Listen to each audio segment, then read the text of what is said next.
بسم اللہ الرحمن الرحیم۔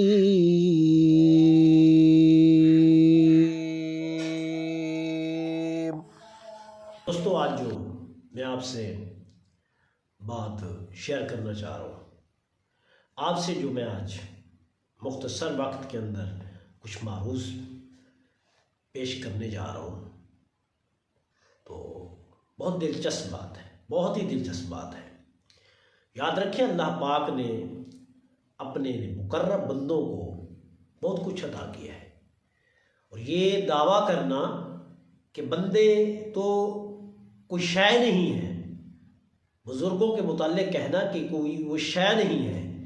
ایک بات یاد رکھنا میری، اللہ کے ولیوں کی کرامتیں برحق ہیں، اور یہ کرامت جو ہے نا، یہ معجزات کا عکس ہوتا ہے۔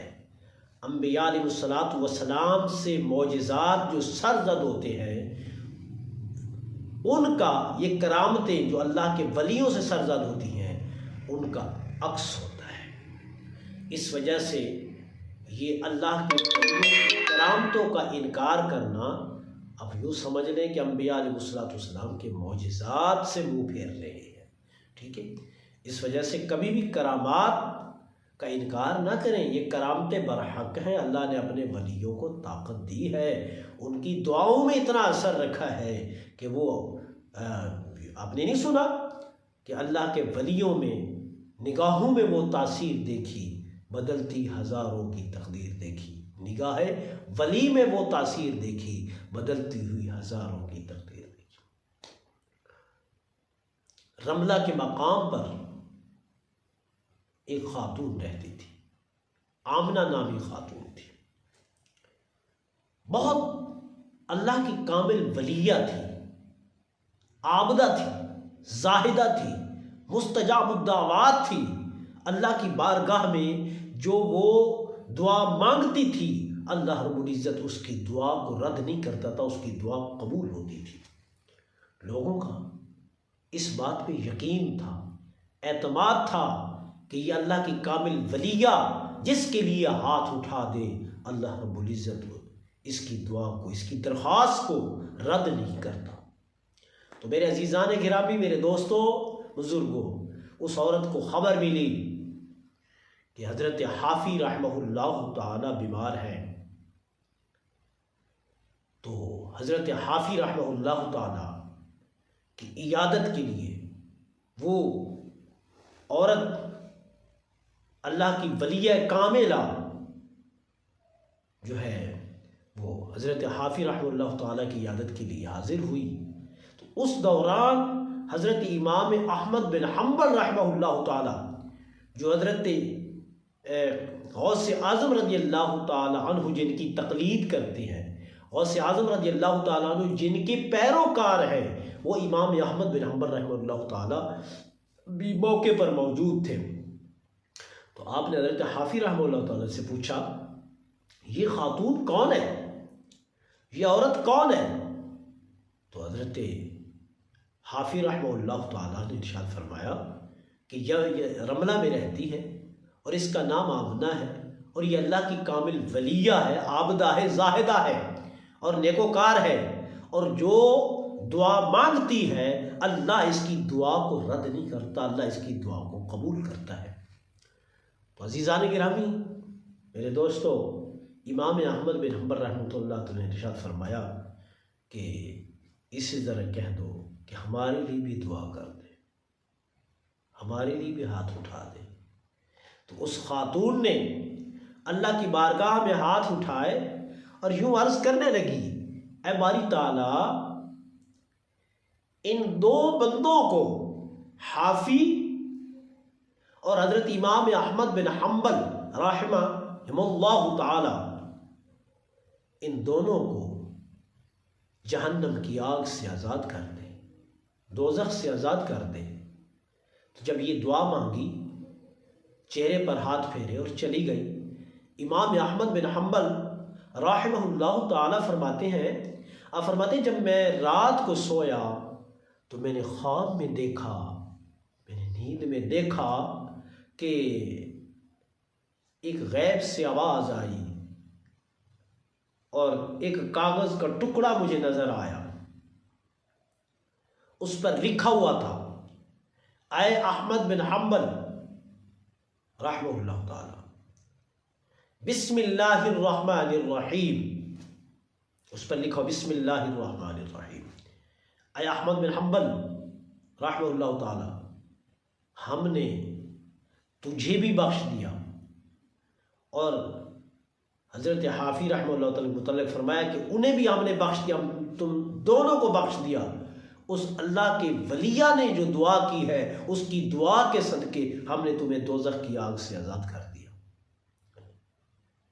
تو اس وقت کی عورتوں کا یہ عالم تھا، ولایت کی اس مقام پر تھی کہ جن سے امام احمد بن حنبل رحمہ اللہ تعالی جیسی ہستیاں دعا کرواتی تھی اور حضرت حافی رحمہ اللہ تعالی جیسی ہستیاں دعا کراتی تھی۔ اس وجہ سے یہ کہنا کہ بابے تو کوئی شے نہیں ہے، یہ غلط دعویٰ ہے کہ یہ بابوں کی نظر جب پڑ گئی اور بابوں کی نظر میں وہ بندہ آ گیا جس نے کہہ دیا کہ بابے تو کوئی شے ہی نہیں ہے، تو یاد رکھ لینا اسے وہ سبق ملے گا کہ اسے زندگی بھر یاد رہے گا۔ اس وجہ سے کبھی اللہ کے ولیوں کی توہین نہیں کرنی چاہیے، اللہ کے ولیوں کے متعلق بکواسات نہیں کرنی چاہیے، اللہ کے نبیوں کے متعلق زبان نہیں کھولنی چاہیے۔ اللہ جب کسی بندے پر ناراض ہوتا ہے تو اس کی زبان سے سب سے پہلے اللہ کے ولیوں کی گستاخانہ کلمات اس کی زبان سے نکلتے ہیں۔ تو جب کوئی اللہ کے ولیوں کو بھونکتا ہے، اللہ کے ولیوں پر بک بک کرتا ہے، اللہ کے ولیوں کی ذات پر نقص نکالتا رہتا ہے، تو وہ سمجھ لے کہ اللہ مجھ پر ناراض ہے، اللہ کی رحمت نظر مجھ پر نہیں ہے۔ اس وجہ سے انسان کو چاہیے کہ وہ اللہ والوں کے ذات پر کیچڑ نہ اچھالے اور ان بابوں کو خالی نہ سمجھے۔ اگر یہ بابے نہ ہوتے تو یقین مانے کہ یہ دنیا قائم نہ ہوتی، بالکل دنیا قائم نہ ہوتی۔